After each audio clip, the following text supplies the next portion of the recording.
The time is now 6:31 p.m. I'm calling this meeting to order. Present tonight, we have Councilmember Yarbrough, Councilmember Rodriguez, Mayor Pro Tem Mize, and Councilmember Hodges. Absent is Councilmember Cornelison. A quorum is present. Tonight, the invocation will be given by Mr. Armstrong. If we could please stand for the invocation, and then the pledge will follow. All right, thank you, Mayor.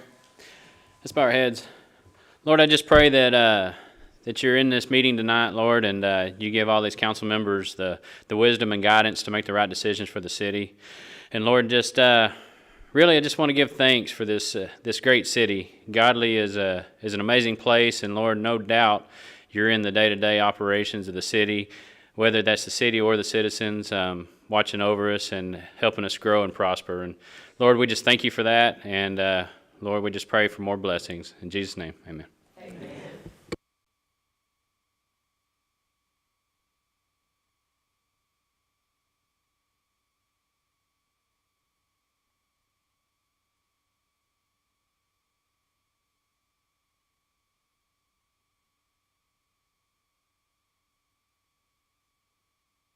Thank you, sir.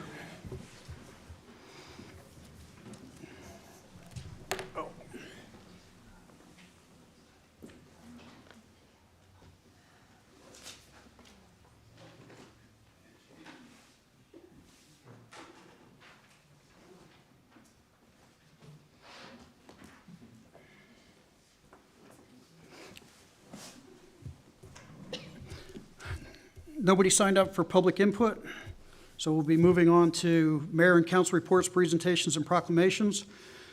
First thing tonight, we'll have the police chief, Dusty Vincent, will be swearing in 2 new officers for the Godley Police Department.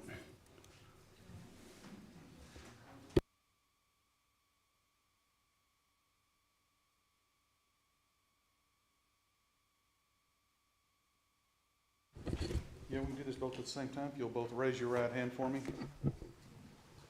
and repeat after me. I state your name.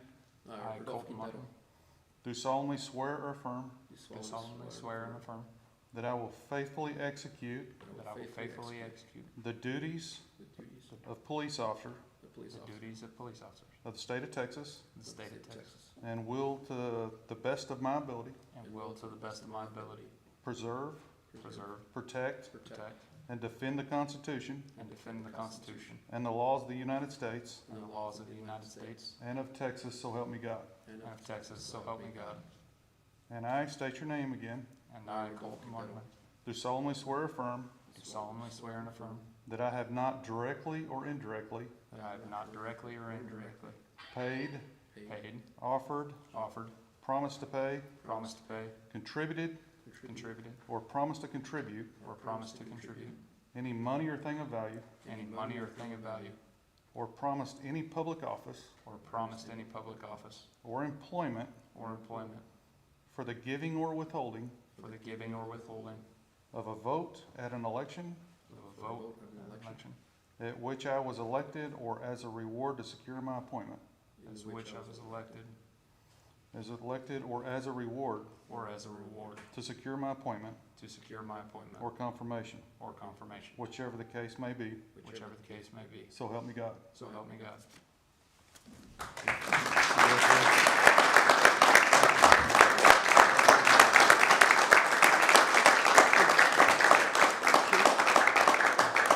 Can you introduce each one? If y'all don't mind, this, Dr. Martin, and he's new, he's got experience, he's been around for about 3 years, he came out of Burleson. And this is Officer, tell me what you go by. Rudy. Okay. He's got experience on our former Fort Worth police officer. So they're both really good guys, and we're excited to have them, they're gonna do a great job here.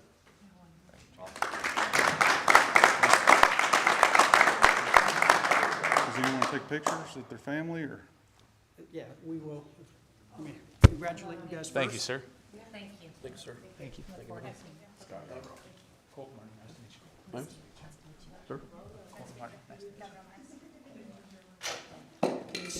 Oh, man. you. Long morning, long day.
So our next presentation tonight will be from Danielle Elliott, who's the Executive Director of CASA.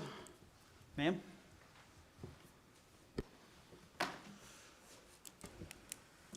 Thank you for having me tonight, Mayor Linker and board members. I wanted to take a moment and tell you a little bit about CASA. My name is Danielle Elliott. I'm the executive director of the program. Our program office is in Cleburne, but we serve all and any children who have been removed from their homes and are in foster care. So our program is run primarily with volunteers. Community volunteers. They are professionally trained with 30 hours of training, pre-service training.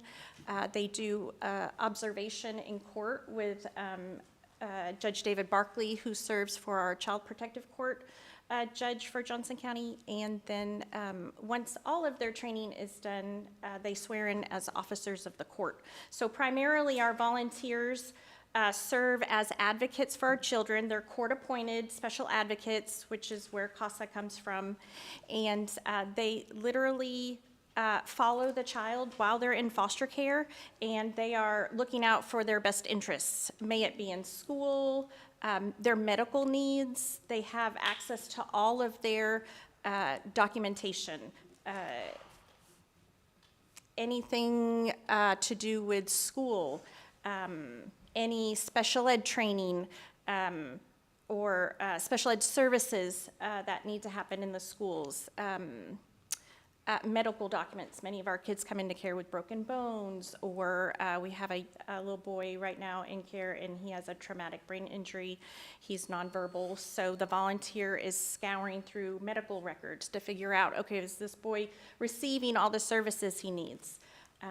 They're looking at psychological assessments. They're going into the home where the child is living currently and making sure the home is appropriate.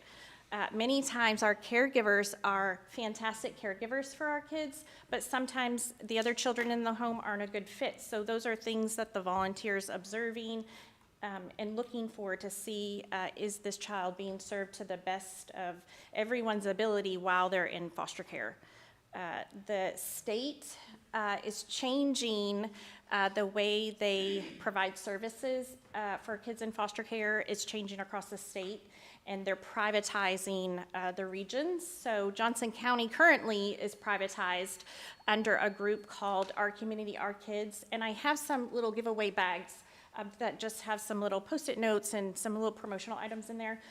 But Our Community, Our Kids and CASA work very close together.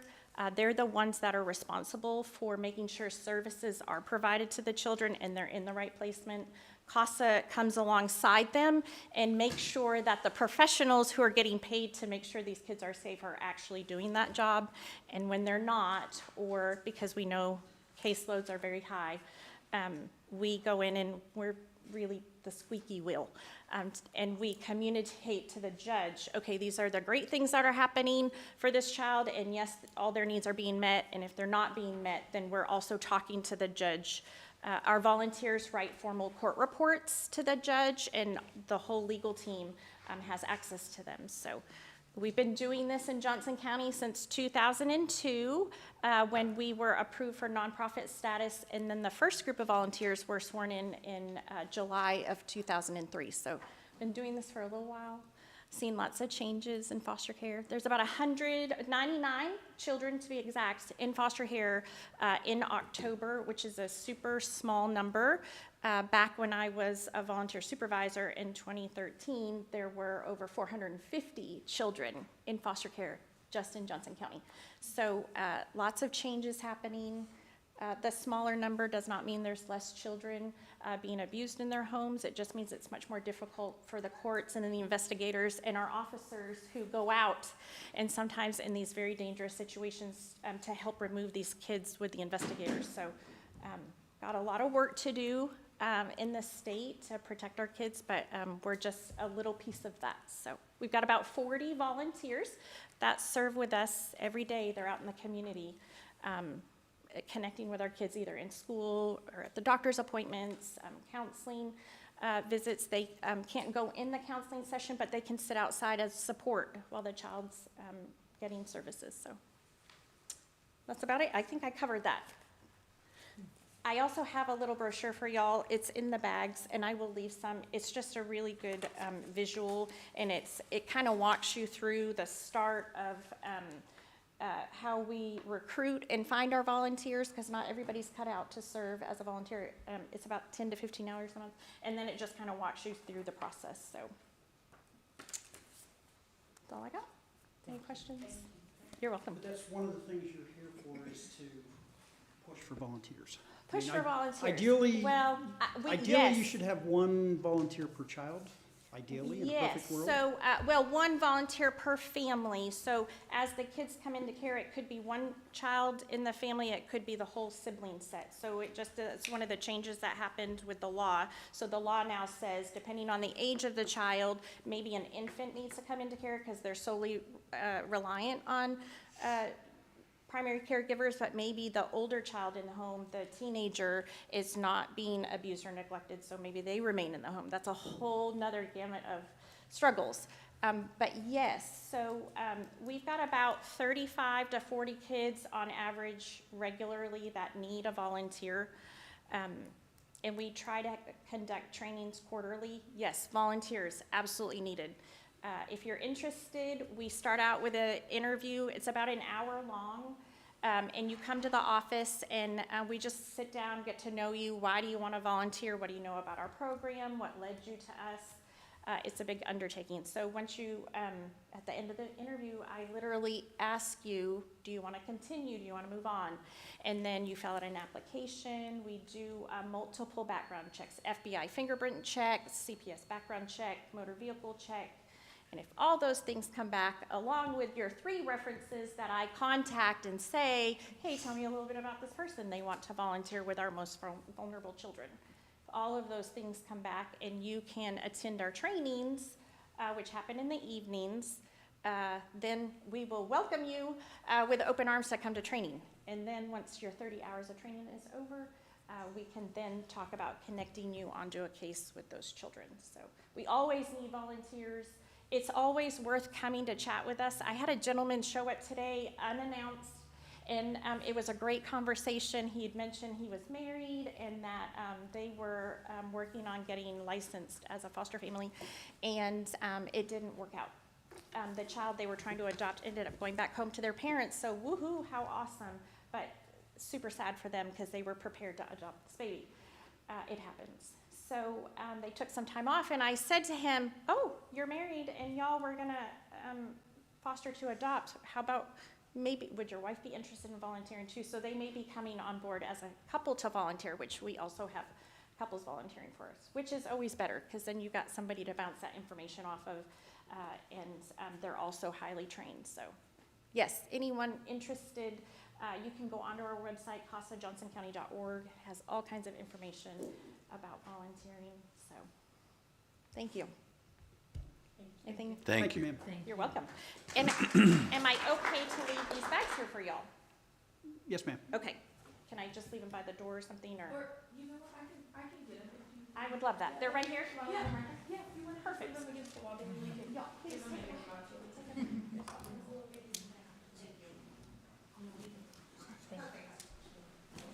Thank you so much. Thank you.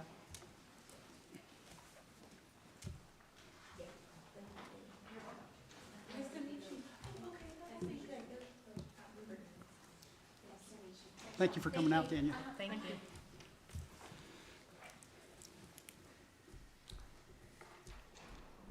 Next item is consent agenda. Discuss some possible action on approval of the Godley City Council minutes from the regular meeting held on November 19th, 2024. Make a motion to approve the city council meeting minutes from November 19th. I'll second it.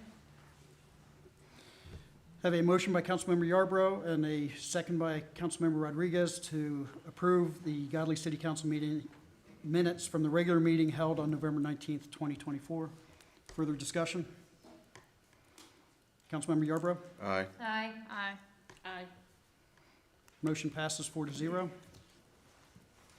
Going on to new business, receive a presentation of the fiscal year 2022, 2023 annual operating audit and accept the audit report. All right. Good evening, council. I've had the pleasure of meeting many of you before the meeting, but my name is Louis Breedlove, a senior audit manager with Brooks Watson, and it was our first year completing the audit for the city of Godley, and so I'm happy to have the 2023 completed audit report for you. You should each have a copy of that in front of you, and inside the front cover, I've got a couple printouts. One being the presentation that I'll be utilizing to go over the results of the audit, as well as 2 other letters. So this is what I'll be thumbing through for just if you want to follow along. I'll reference the page for the presentation. So beginning on this colorful page here, page 2, I'd like to go over this quickly, give you a quick overview of the audit process and what it looks like and what we're doing throughout the audit. So one, we performed the audit with 3 different phases. The first phase being the planning phase. So that phase, we do various assessments. So we come in, we do interviews with the folks here. Anywhere where money is coming in or going out, we're looking to see what kind of controls are in place, if there are mitigating controls in place, or what type of recommended controls may exist. We also look to see what kind of documented procedures may exist, and then we also have questionnaires that are completed over each of those areas, which we then compare with those walkthroughs, and then we sample test each of those areas too, to ensure that what we see or what we see in practice in those samples are consistent with what we are seeing on that questionnaire and process walkthrough. From that, if we have any recommendations, we communicate those to management at that time. And then we also do what's called a risk-based approach. So every line item within the financial statements has a different type of risk associated with it. That can vary year to year, so we do evaluate it annually. And so what that does is, as we evaluate each of those risk areas, it will then drive the type of procedures we perform over each of those areas and to what level of detail we perform those procedures.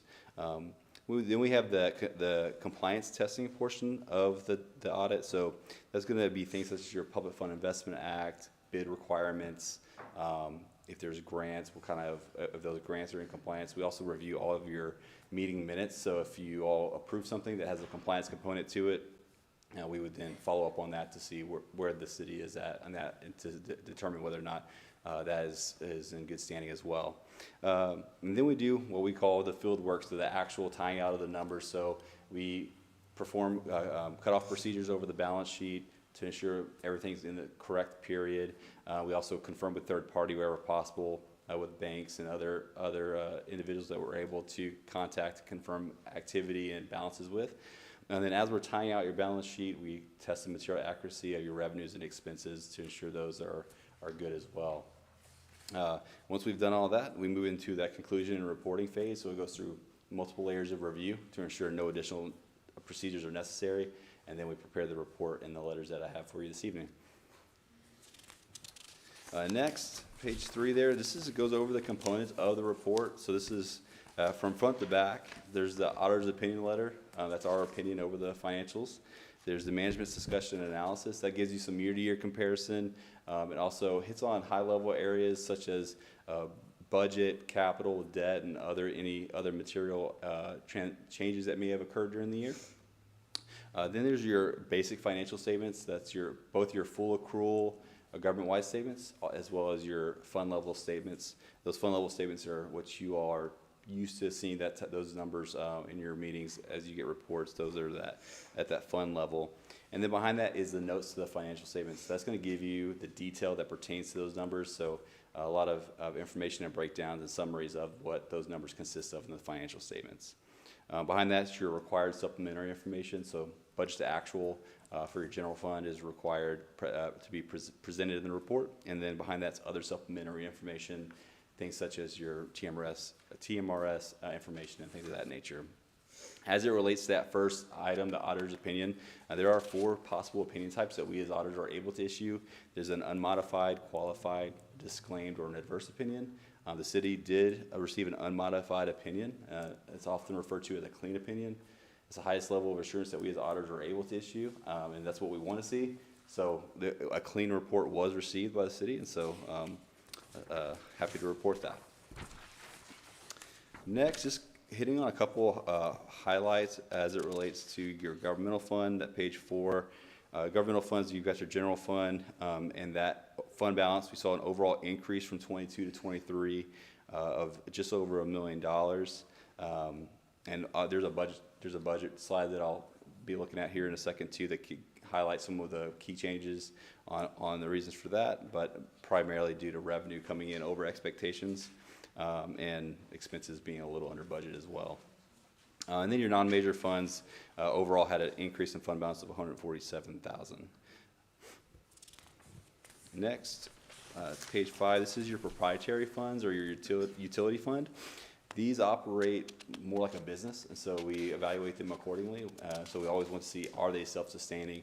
So if you look at the operating income, sometimes we do see those as an operating loss. And so thankfully, the city did have an operating income here of $377,000. So so that looks good. That also is incorporates depreciation expense, which is a non-cash expense as well. So from a cash flow perspective, it's even better look at it. And then your change in net position would be after those other non-operating transactions that occur, such as interest expense and things of that nature. So after those, you have an overall positive change in net position still of $243,000. So so the utility fund looked pretty good. And so in line with what we would hope to see. Next, this is page 6 there gives you the high-level summarized version of your budget to actual. So the budget results comparing from that left side being your budgeted numbers, that middle being the actual numbers for the year, and that right column being the overall variance. So revenues, as I mentioned previously, did come in over budget or over expectations by $846,000. I believe every line item within the budget was exceeded expectations or budgeted expectations, other than like one. I think can't remember which one it was specifically, but most of them were over expected. And then your expenditures, we had a slight positive budget variance there of $119,000, so a little under budget from that $3.2 million that was budgeted for the year. And then in addition, your other sources and uses, that was transfers out. There was a transfer out of $350,000 budgeted, which did not occur during the year, so that also was a positive budget variance there as well. So all in all, total positive budget variance of $1.3 million for the 2023 fiscal year. Below that, this is highlighting the unrestricted portion of your fund balance for the general fund. So GFOA recommends a minimum of 60 days or 16% when comparing your operating expenses for the year to your fund balance. So this kind of helps you take a look at if assuming expenses were relatively consistent into that next year, and you were not to receive any more additional funds going forward, how far would you be able to operate within that next year without receiving more dollars? It's kind of a way to look at it. What's in the reserve? And so we want to see at least 16%. Good target is 25-30%. And so for 2023 was 132%. 2022 was at 84%. So it was up higher. And the key reason for that is because those revenues were so high in 2023, and they've gone up each year looking back historically. So that is driving up the fund balance, which is good. But then the expenditures have not followed that trend of revenue, so that it just causes that percentage to go up. So so that's not a bad place to be, but oftentimes we see that go the other direction. So y'all are in good shape as that's concerned. So general fund looks good from a fund balance standpoint as well. Page 7 there is communication letters. So this is referencing those two letters that came behind the presentation handout. So that first letter is a communication with those charged with governance. It goes over a few key things. It goes over our responsibility as the auditors as it pertains to the audit, management's responsibility. There are three key points I like to always reference from this letter. Is one, the audit was conducted in compliance with all ethics requirements. 2, we had no difficulty when working with management. And then 3, the audit adjustments that were identified have been accepted by management. And then on the back end of that, there's an exhibit that includes all the journal entries that were needed. So there were multiple journal entries needed for 2023. Most of them were just the kind of standard year-end accrual type entries or year-end adjustment type entries that would be done at the end of the year. There were a few correcting ones as well that were rollover from the previous year that had either correcting entries that didn't get booked from the 22 audit, or a couple of other entries that were just that needed to be realigned and corrected. So there were some correcting entries, but most of them, by and large, were related to the standard year-end type accrual type activity. So, so that was good because we, going in, especially being our first year and knowing there was some turnover, and this crew worked really hard to get us everything we needed, and a lot of it, well, all of it was before their time, and so they. Some of it was not as easy to get their hands on, but we were thankful to be able to get our hands on all the support needed, and be able to make those corrections and be able to have proper support to be able to make the adjustments necessary for the year. That second letter is a communication regarding internal controls. So this would be any findings, recommendations, things of that nature. There you'll see there are a number of recommendations based on the closing process. There's a few that are considered material findings and then others that are considered other. So there are multiple, many of which, talking to Angela, and they were fully aware and expected these comments, and many of which they had either already implemented or in the process of implementing. And there's several that would also probably be not as severe recommendations, or they're more of the other type of recommendations that that are being reviewed, so that way those can be implemented as well. But I'm happy to discuss any of those. There are several recommendations. I don't want to read through each one of those for you, but I'm happy to discuss any of them if you have questions.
I have a question.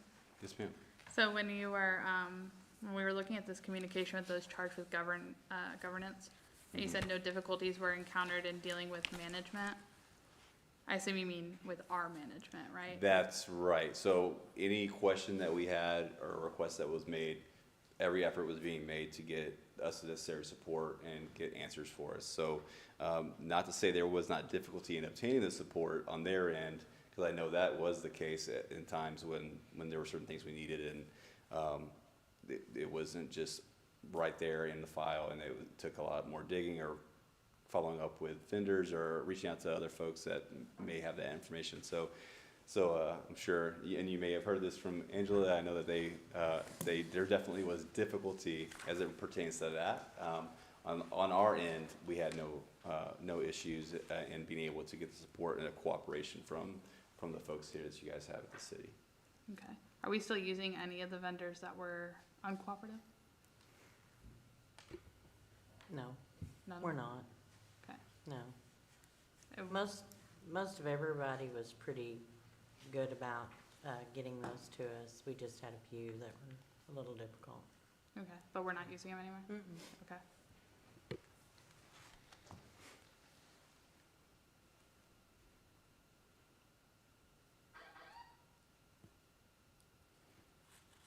And I know there's a lot to chew on in this letter as well. So that last slide in that handout is my contact information. So if you don't have any questions now, and I know this is, this report is some light reading that you can, reread. And when you're trying to fall asleep,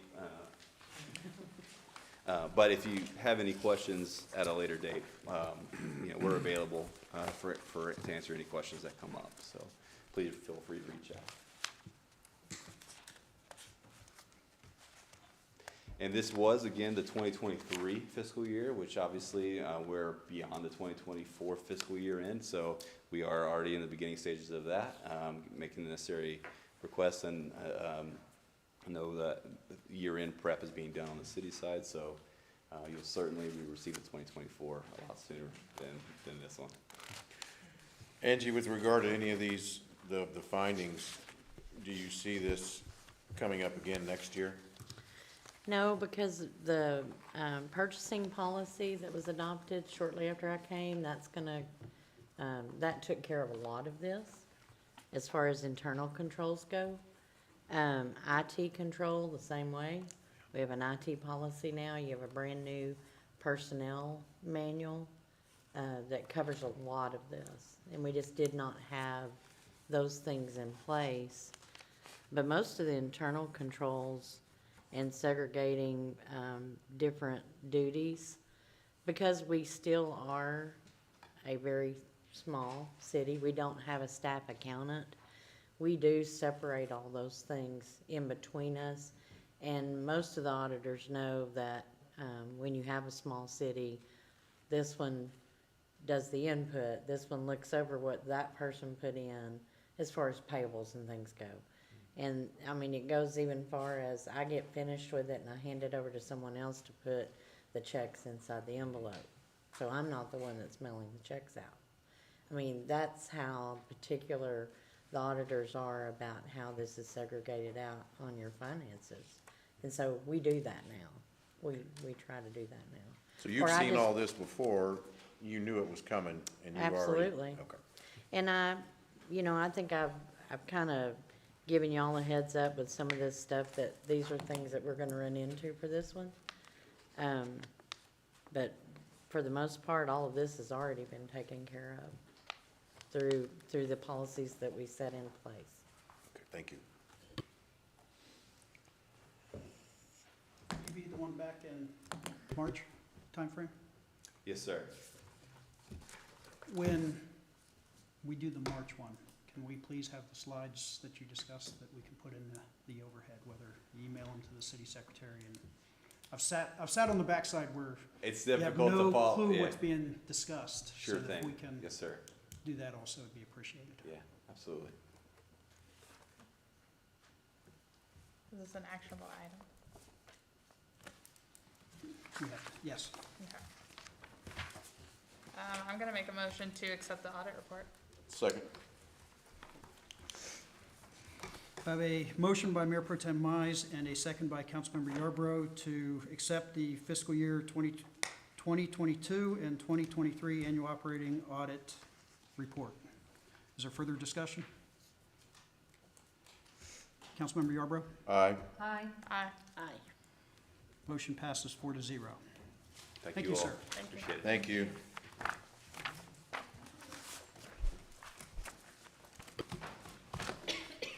Item B, discuss and take possible action to approve the purchase of Public Works One program for iWorks and authorize the city administrator to execute any associated documentation. Mr. Armstrong, I think we departed with really one overlying question. Yes, back again here. So, yeah, I did check on that and talked with them, and I have it in a couple of emails, and also there's a cost. So the question was about the 100 gigabytes and the pictures that are uploaded. So the way that works, when they come in and do their study, they download all that, take care of all that, and once we take and start with ours, that's when our 100 gigs is, and that's going to be for pictures and uploads that we do throughout the city. To put it in perspective, and I've learned a lot about gigs and megs and all kinds of good stuff, so that's always good to know, right? Good reading on that, but 100 gigs is going to get us roughly around 30,000 pictures. So that's with your standard phone, not a high quality camera, right? We're not going to be out there with a high-dollar camera. It's going to be by phone or iPad. And to put it in perspective on that, I talked to them and I said, well, give me a reference. So Orange County in Florida has 500 users. We have 4. So they have 500. They've had this program for 3 years, and they're at 30% of their 100 gigs. So I venture to say that Godley's not going to need that for a long time. But if we do, and I look back at this, and if we do, it's at $250 annually for another 100 gigs. So that's where we're at on that. Other than that, nothing else has changed on that. And that's kind of where we stand to get this program going after this. Hopefully it goes well. And I've got a call tomorrow morning to say that it went well or it didn't go well, and we're going to get started. Same pricing. They didn't change any of that. They kept the same pricing and actually updated that a little bit to make sure that the timing was appropriate. But yeah, same pricing, kind of on the same schedule. Didn't put us back. I was hoping to have them here next week. It'll probably push them back 1 week. I'm still on track for the end of January, 1st of February to be up and going, maybe a little bit sooner. So that's where we're at on this one. Make a motion to approve item B in its entirety. I'll second it. Thank you, sir. Thank you. Have a motion by Councilmember Yarbrough and a second by Councilmember Rodriguez to accept item B, to approve item B in its entirety. Further discussion? Councilmember Yarbrough? Aye. Aye. Aye. Aye. Motion passes 4-0. Thank you, council. Thank you. Item C, discuss and take possible action to approve an interlocal agreement with Silo Mills. All right, I might as well just stay put, huh? Yes, sir.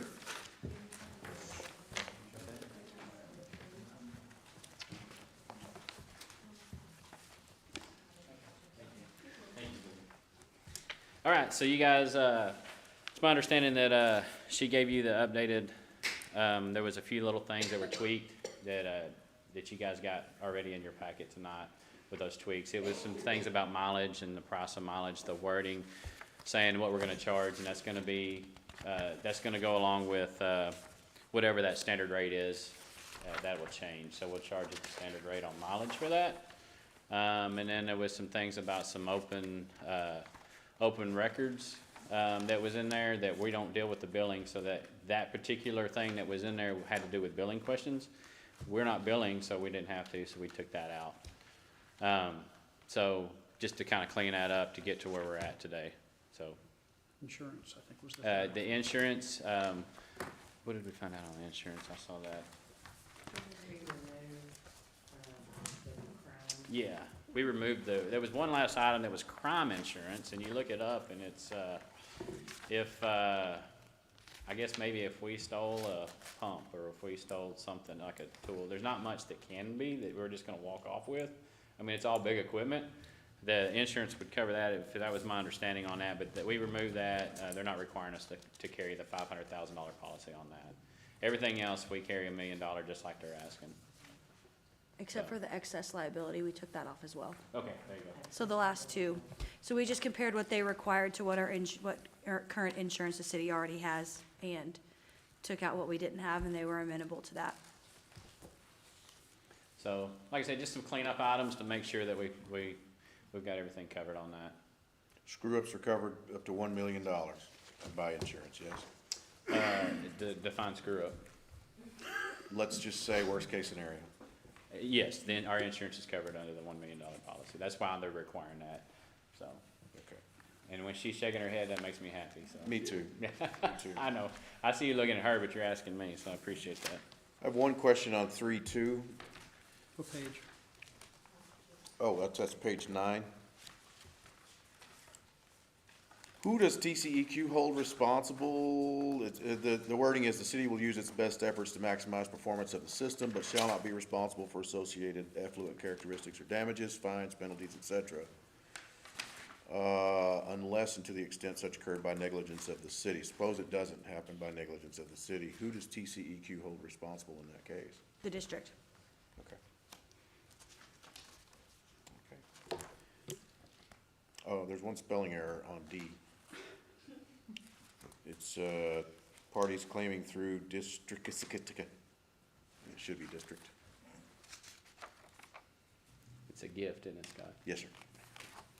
Most consider it a curse. On item D, the last sentence on that page, that the where it talks about the maximum aggregate amount of the liability of the city, its officers, employees, and agents shall be limited to $25,000. Are you saying that our city officers can be held accountable? Is that what that says? So all that's saying is if for some reason that the city is liable through negligence for anything else for this contract, the maximum amount that the city can be held liable for is $25,000.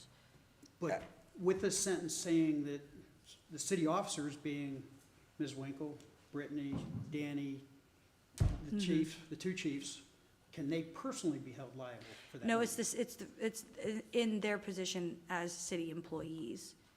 So it would be the city as a whole, Okay. And this is after the $1 million insurance payout, right? correct? Okay.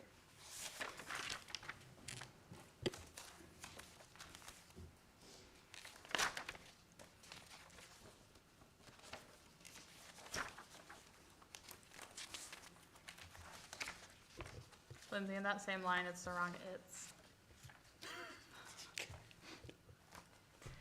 Well, I will just say this was not our form, but we can go in and make those corrections before we finalize it.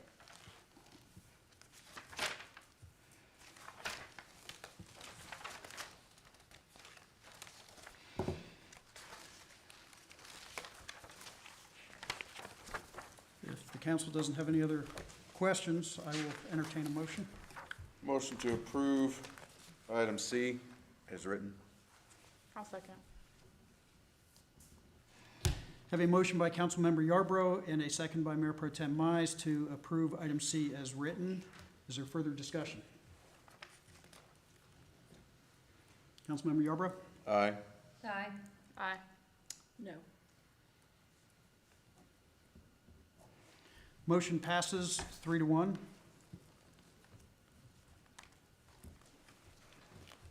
Item D, discuss and take possible action adopting resolution authorizing the city administrator to execute global opioid settlement documents relating to the Kroger settlement and authorizing the city administrator to execute any and all future opioid settlement documents, authorizing the city administrator to transmit those documents to the Attorney General and providing an effective date. Ma'am? This is, I'm not sure if y'all had done the one before this on the opioid. I think you did right before I got here. This is the second round through Kroger pharmacies. And so it's just like the last one. It's showing that the city would, city of Godley is allocated $3,115. So there's a small amount of areas you can use this with, but I would think the police department could use this on mitigation of trying to, work on, my mind just went blank, on the opioid issues that we have. So, to me, anytime this comes up, we ought to go ahead and apply for it. It's money out there. Motion to approve item D as written. I'll second it. Have a motion by Councilmember Yarbrough and a second by Councilmember Rodriguez to approve item D as written. Further discussion? Councilmember Yarbrough? Aye. Aye. Aye. Aye. Motion passes 4-0.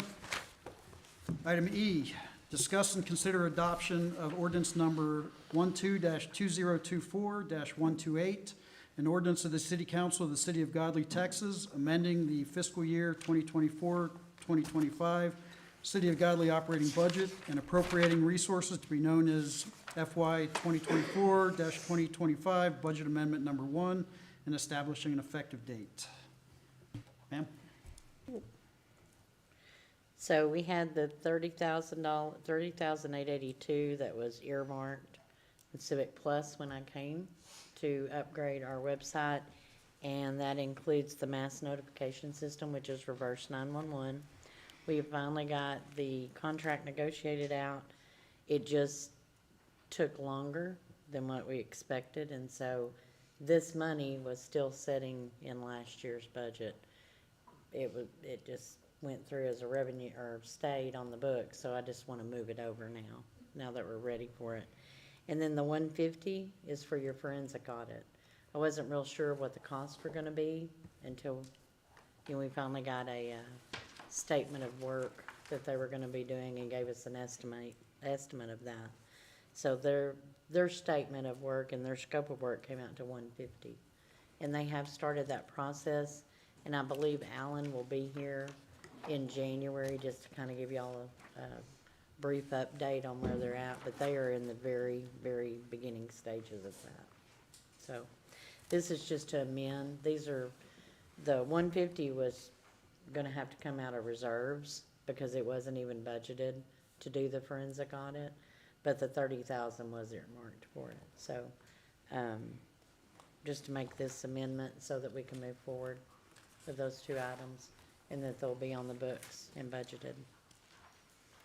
Motion to approve item E in its entirety. I'll second it. Have a motion by Councilmember Yarbrough and a second by Councilmember Rodriguez to approve item E in its entirety. Further discussion? Councilmember Yarbrough? Aye. Aye. Aye. Aye. Motion passes 4-0. Item F, discuss and take possible action on approving repairs to the wastewater treatment plant. Mr. Armstrong, we'll try to get them all together next time. had to put a couple in the middle there to make it down. Or we're gonna alternate them, so you have to I get up and sit down appreciate every that. I time. know y'all get together and figure out how you're gonna do that to me. Nothing better to do. So let's do a little bit of background. So in February, I believe, February, March, I came up and talked about this for, probably Kevin at the time, maybe? I'm not sure. Anyways, that, the drive shaft, if you will, it's about, I don't know, it's about 22, 23 foot long. It goes right in the center of your clarifier or the wastewater plant. This is the plant that was put in 2007. So the unfortunate part is it couldn't go out of service because that was the only plant. And so maintenance on that is kind of tricky, or it was kind of tricky, where you can't just take it out. You can't just stop people from flushing their toilets and doing all the things, right? Anyways, of all those years of wear and tear, the very bottom of that drive shaft has broke. There's a essentially, you want to call it a pin, but I mean, it's about this long and 3 or 4 inches diameter that keeps that drive shaft in place. It broke off at the bottom, which in turn broke a few other parts associated with that. We need to get that repaired, and in order to do that, it's going to require a crane because it has a great big gear on top, and this is all steel parts. This is not like plastic that you can do, you just come in and move it. So that's why the cost is a little bit higher. We worked towards this year, towards doing a lot more replacing on that plant while we had it down. After getting some prices on that and looking at it, and these are things that will still last us several years. The drive shaft definitely has to be replaced, right? We were going to do that. The plant was going to be down. It is down right now.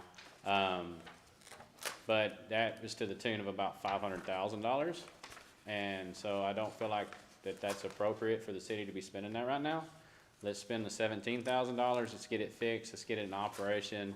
That will give us several years of use to get us down the road.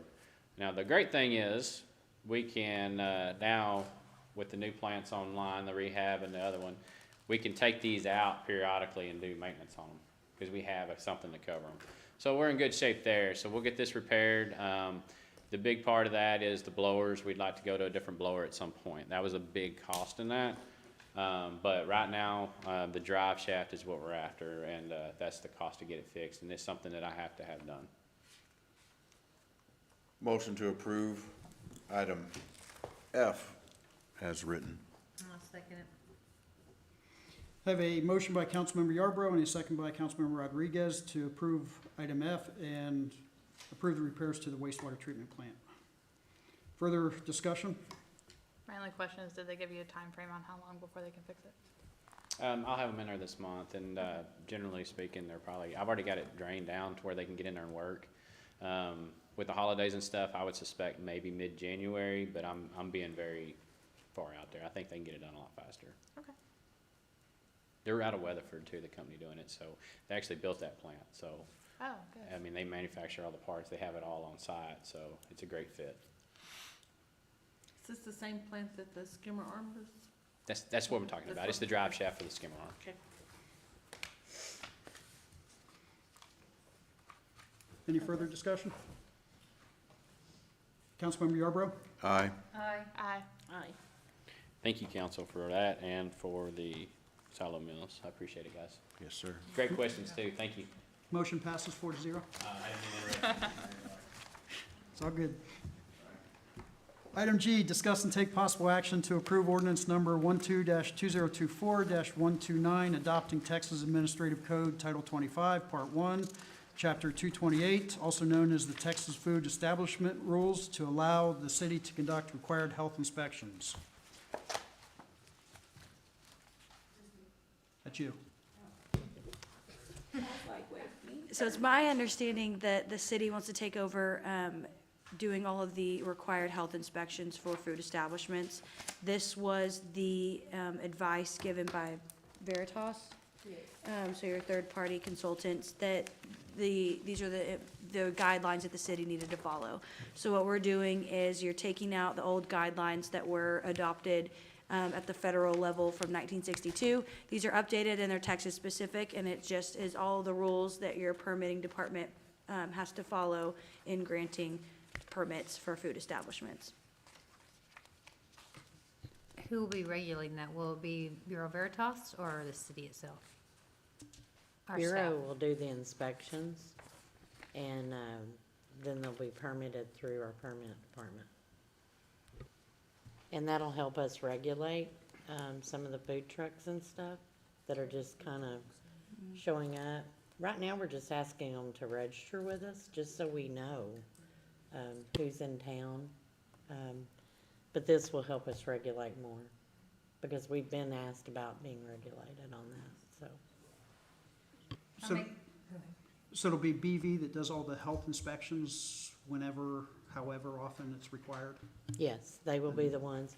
And more than likely, they'll do like an annual inspection. And like most cities, you get a sticker that goes on your vehicle, or they have a health inspection certificate, which will be part of their CO You get a at the certificate restaurants that and stuff. You post. Yeah, You can you can post a note that says that they can review your record, or you can post your record. right. So, And It'll- our current inspector had to come out of Sherman, yeah, because Johnson County didn't have one. yeah, I know, yeah. And we've been asked, I mean, Yeah. you know, who is our health inspector, just Yeah. from new restaurants that are She had to come out of coming. Sherman, is Right. where she came from. So we'll actually have BV, and they'll be here, and they have a health inspector. So we can't piggyback on Johnson County like, you know, being in Tarrant County, smaller cities, we just piggybacked on Tarrant County Health Inspector. Yeah, because Johnson County doesn't have a Right. health inspector. So this'll work better for us, I think. And then it'll be code enforcement / police department that enforces that they follow the ordinance. It would be code that we'll watch to see if those inspections are done. I make a motion to approve ordinance 2024-129. I'll second. Have a motion by Councilmember Rodriguez and a second by Councilmember Hodges to approve ordinance number 12-2024-129. Further discussion? Councilmember Yarbrough? Aye. Aye. Aye. Aye. Motion passes 4-0. Items of community interest, we have Holiday in the Park this Friday, December 6th, from 5 PM to 9 PM. Yes, ma'am? Yes, and the lighted parade has been canceled due to the lack of participation. We didn't feel like putting a parade together that only had 5 vehicles in it. So we're gonna focus more on the event and have, you know, we got a lot of events for the kids. But I can't see the city paying overtime for police and fire and public works to do your traffic control for 5 vehicles. So, I know Cleburne is having their stuff on the same day. There's a lot of cities that always do theirs on the first Friday of December, so that their holidays start and it begins. So this is, for me, this is nothing new. I've been in cities where they had the lighted parades and they just went down and then they just basically got rid of doing them because of lack of participation and liability for some organizations. So, I'm good with that, because I'm more excited about the event and the things that we have in store for the kids. And that's what it's about to me, is for the kids, so they're gonna have a good time. And Danny's made sure the tree's gonna go bam, light it. City offices will be closed December 24th and 25th for Christmas. What is New Year's? What days is the office closed for? I don't even know what. Is it Wednesday? New Year's? Day. New Year's Eve? New Year's Day. Just New Year's Day? So that'd be January 1st. It's on a Wednesday? Boy, that's gonna be awful. Brought to my attention, we may not need a city council meeting December 17th. We're waiting to see if what we may or may not have to be brought to the council. We'll know and announce the week prior. Well, so Yeah, because we don't have any pending business. Y'all kind of wrapped everything up tonight for the year end. And then we'll get it started back in January, so kick things off again. There's a few things I think Brittany will have to take care of getting ready for the upcoming election. And we will have a special election for the street tax, so that's really it. I think we've kind of gathered everything up for the end of the year. Unless something comes up and we need action on, but we'll let you know for sure. for our first meeting in January, I'd like staff to be prepared to have an agenda item as to whether we are prepared to go to one meeting a month instead of two. What's your thoughts? Well, discuss, I'm sorry? I don't think so, then it'll be election time, I'll have to do too much at that time, Okay. I think, but we should. I don't, It's a discussion, no yeah, action. Discussion. I don't think we're ready for that yet. Okay. We still have, you've got a forensic audit that's gonna be coming to you, and, P and Z things, we wanted to get that zoning going, Well, so, I planted the idea last meeting, so I thought I had to follow up and yeah. see where we're at. All right. Is there any other items of community interest? We have no executive session tonight. Is there any further business? No further business. The meeting is adjourned at 7:30 PM.